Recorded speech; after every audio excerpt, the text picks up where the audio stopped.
The old man had noticed the listener downstairs only yesterday. His spirits had been poor these past days, and apart from playing the violin, he rarely looked out the window. He wanted to seal himself away from the outer world with curtains and music, yet he could not. Years before, on the far side of the Atlantic, he had rocked a baby cradle in a cramped attic and leafed through dull patent applications in the noisy patent office, while his mind slipped into another exquisite world where he seemed to run at the speed of light. Now Princeton was a quiet little town like a deep well, yet the detachment of his youth had deserted him, and the outer world kept troubling him instead. Two things left him uneasy. One was quantum theory. Ever since Planck opened that door, more and more young physicists had fallen in love with it, and the whole thing made him profoundly uncomfortable. God does not play dice. Lately, he had been muttering that sentence to himself again and again, and the unified field theory to which he had devoted the second half of his life refused to move forward. The structure he had built possessed mathematical content, but no physical content. The other source of pain was the atomic bomb. Hiroshima and Nagasaki were long behind him, and even the war itself had receded into history. Yet what had once been only a numb wound in him had only now begun to ache. It had been such a small and simple formula, merely a statement of the relation between mass and energy. In truth, before Fermi's reactor was built, even he had thought that turning mass into energy at the atomic level was a fantasy beyond mankind. Helen Dukas had often tried to comfort him that way of late, but she did not know that he was not dwelling on his own honor or disgrace. His worry ran much deeper than that. In recent sleep he had often heard a terrible sound, like a flood, like a volcano. One night it woke him with a start, only for him to discover that it was no more than the snoring of a little dog out on the porch. After that, the sound never returned, but the dream changed. He dreamed of a wilderness, streaked with lingering snow beneath a dying sun. He tried to run out of it, but the waste was too vast, without edge or end. Then he saw the sea, blood red beneath the sunset, and understood that the whole world was nothing but a wilderness under remnant snow. When he woke a second time, a question rose in his mind like a black reef exposed by the ebbing tide. Did humanity still have a future? The question scorched him like fire, almost beyond endurance. The man downstairs was young and wore one of those nylon jackets then in fashion. The old man could tell at a glance that he had come to listen to the music. For the next 3 days, each time the old man began to play at dusk, the young man arrived on time and stood silently in the fading Princeton glow until around 9 at night, when the violin at last fell quiet and the old man went to rest. Perhaps he was a student at Princeton. Perhaps someone who had once heard the old man lecture or speak. The old man had long grown tired of the countless admirers, from kings to housewives, but this unknown kindred listener downstairs gave him a measure of comfort. On the fourth evening, rain began just as the first notes sounded. The young man took shelter beneath the only sycamore that offered any cover below. Yet the rain kept thickening, and the sparse autumn branches could not stop it. The old man fell silent and thought of sending him away early. But the young man seemed to know that this was not the true end of the music, and he remained motionless there, his soaked jacket shining under the street lamp. At last the old man set down the violin, made his way downstairs with stiff, uncertain steps, and crossed the haze of rain to stand before him. If you would like to listen, then come upstairs and listen there. Without waiting for an answer, the old man turned and went back. The young man stood in the rain, stunned, staring at the night as though what had just happened belonged to a dream. Only when the music rose again above him did he turn, dazed, and enter the building, climbing the stairs as if his soul were being led by the sound. The upstairs door stood half open. The old man played toward the rainy window without turning around, yet he felt the young man arrive. He felt a thread of apology towards someone so entranced by his music, for he knew he was not playing well. His beloved Mozart rondo went out of tune again and again. Sometimes he forgot a passage and patched it with his own imagination, and the cheap old violin itself no longer held its pitch. Yet the young man listened in stillness, and soon the two of them were immersed together in music that was flawed, but alive with imagination. It was an ordinary night in the middle of the 20th century. The Iron Curtain had already fallen, and beneath the first shadow of the nuclear age, the future of humankind was as dim, as bright, and as uncertain as the autumn rain. On that night, in that rain, Mozart's rondo drifted out through the window of a small house in Princeton. Time seemed to pass more quickly than usual, and before long it was 9 again. The old man lowered the violin and saw the young man bowing before he turned to leave. Come again tomorrow and listen. I will, Professor. But tomorrow you will have a visitor. And yes, your visitor will leave at 8:10, so I can still come afterward. The old man did not dwell on what that meant. The rain had not stopped the next day, and yet that evening a visitor truly came. It was the ambassador of Israel. The old man had always blessed that distant newborn state of his own people, and had even sold manuscripts to help support it. But the request the ambassador brought this time left him caught between laughter and disbelief. They wanted him to become the president of Israel, and he refused at once. He walked the ambassador out into the rainy night. Before getting into the car, the ambassador drew out his pocket watch and glanced at it. Under the street lamp, the old man saw clearly that the time was exactly 8:10, and something in him jolted awake. Does anyone else know about your visit? Please rest easy, Professor. This is strictly confidential. No one knows. Perhaps the young man knew, and perhaps he knew more besides. The old man asked a still stranger question. Had you decided in advance to leave at 8:10? No. I had expected to speak with you for a long time, but since you declined, I did not wish to trouble you further. We all understand, Professor. The old man returned upstairs in puzzlement, but the moment he took up the violin, the puzzle dissolved. As soon as the first note sounded, the young man appeared. By 10 o'clock, their concert for two had ended. The old man repeated what he had said the night before, asking him to come again tomorrow, then after a pause, adding that he found this arrangement rather good. No. Tomorrow I will listen from below again. It looks as though it will keep raining tomorrow. This spell is not over yet. Yes, it will rain tomorrow, but not while you are playing. Then it will rain for one more day, and during that one, I will come upstairs to listen. The rain will not stop until 11 in the morning the day after next. The old man smiled and thought the young man had a sense of humor.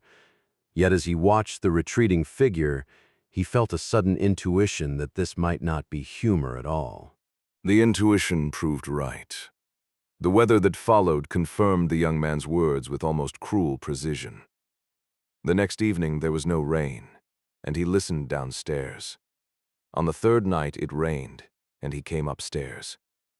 In Princeton, the rain stopped exactly at 11 in the morning on the fourth day.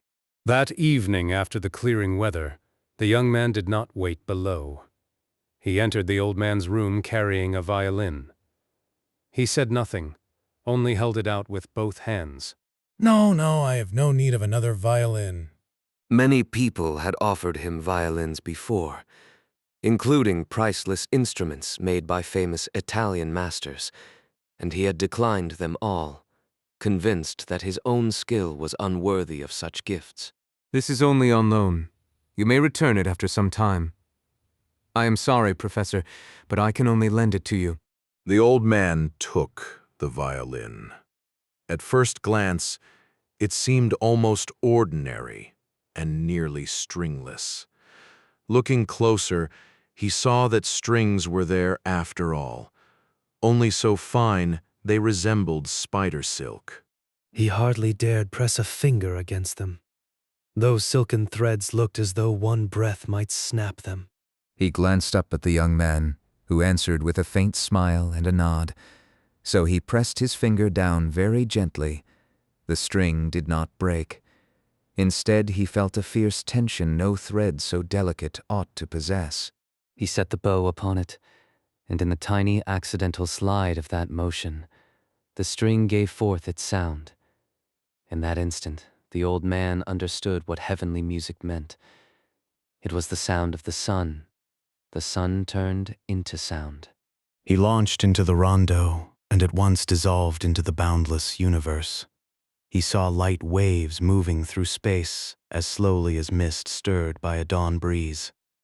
He saw the immeasurable membrane of space-time undulating softly beneath great waves of gravity, with countless stars resting on it like bright drops of dew. He saw the wind of energy sweep across it and kindle dreamlike auroras on that cosmic film.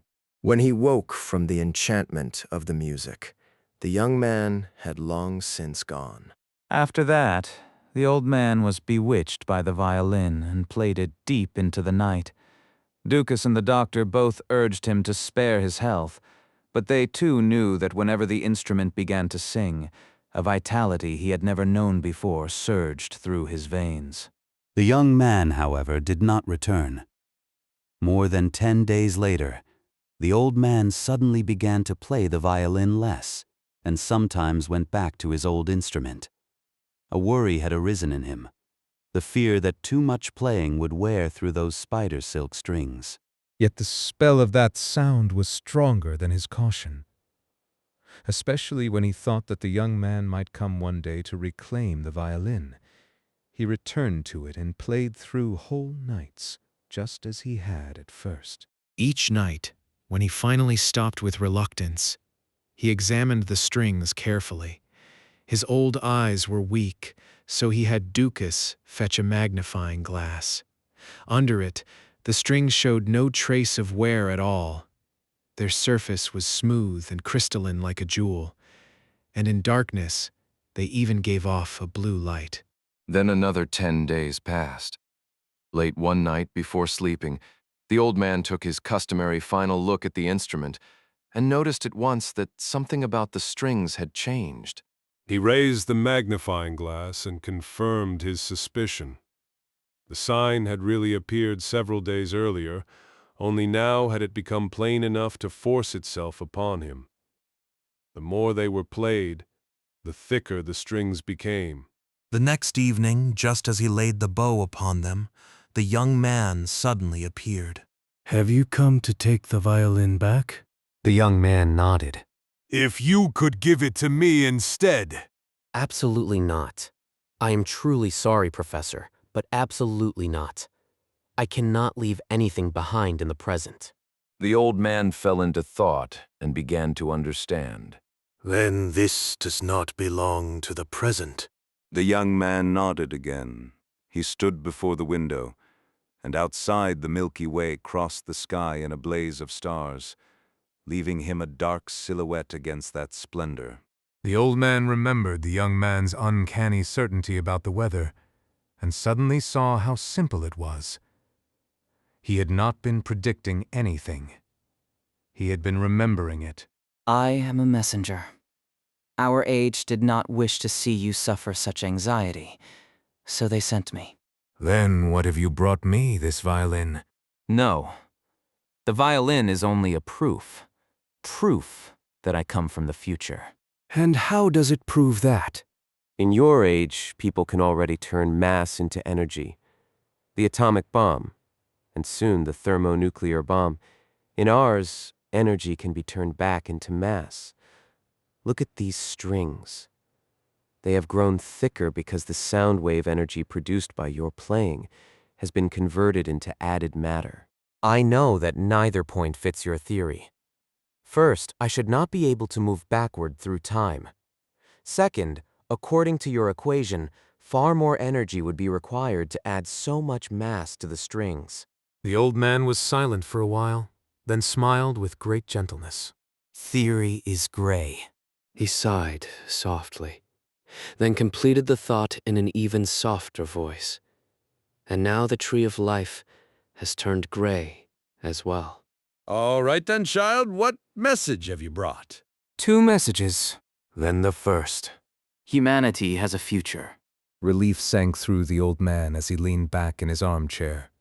Like any elder whose final wish has at last been answered, he felt comfort spread through every part of him. Now he could truly rest. My child, the moment I saw you, I should have known. The 2 atomic bombs dropped on Japan were the last nuclear bombs ever used in actual war. At the end of the 1990s, most nations signed international agreements banning nuclear tests and preventing nuclear proliferation. 50 years later, the last remaining nuclear bomb on Earth was destroyed. I was born 200 years after that. The young man picked up the violin he had come to reclaim. I must go. To hear your music, I have already delayed too much of my journey. I still have to visit 3 eras and meet 5 people. One of them the founder of unified field theory, a man who lives 100 years after you. What he did not say was that he always chose to meet great figures shortly before their deaths, so that his influence on the future would be as small as possible. And the second message. The young man had already opened the door. He turned back with a smile that seemed almost apologetic. Professor, God really does play dice. The old man went to the window and watched the young man descend to the street. It was deep night, and almost no one was abroad. The young man began to take off his clothes. He did not wish to carry away anything that belonged to this era. The tight inner garment on his body glowed in the darkness and was plainly made in the age from which he came. He did not vanish in a streak of white light, as the old man had imagined. Instead, he shot upward along a diagonal line. A few seconds later, he disappeared into the brilliant night full of stars. His upward speed was perfectly constant, with no hint of acceleration. Clearly, he himself was not rising.